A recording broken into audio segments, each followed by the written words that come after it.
Hey, healthyplace.com. This is Britt Mahrer, one of your Building Self-Esteem bloggers. Last week, I blogged about self-worth, and I talked about how self-worth comes from feeling like we succeed or fail at the things that we value. But how do we decide on the things that we value? Well, I think that they come from two major places. The first one is our internal compass. These come from the beliefs and opinions of our inner dialogue, our inner decision making when we've listened to ourselves and decided what's important. And the other place is externally, our external compass. And these are other people's beliefs and opinions that are constantly being told to us all day and all night through the people around us, the city we live in, our neighborhood, the newspapers that we read, the television shows we watch. We're always bombarded with information about what's important. And I think what happens is that all of this external noise overpowers our internal dialogue. And we start to lose the ability to create internal values. And when we do that, we are actually devaluing our own value. We've stopped listening to the voice that matters the most.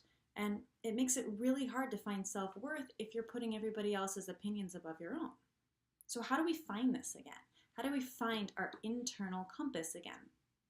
I think that the first step is that we need to look for it.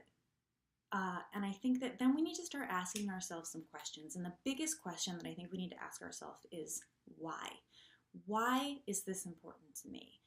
Why is this value something that I value? Do I want to value it? Is it something that resonates with me, or is it something that feels inauthentic? Where did it come from? What is the source of this value? And if you trace it back and it's a place that feels right, then you know that that's an internal value. And if you trace it back and it doesn't feel like a genuine organic place for you, that might be a value that you want to think about and question. And I think that that questioning process brings us back to listening to that internal voice. And this, to me, is where self-worth comes from. It comes from reminding ourselves that we are the ones that decide what's important to us and what isn't, and that we just have to listen to ourselves and get that feedback, and it's a good place to be. I'll see you soon.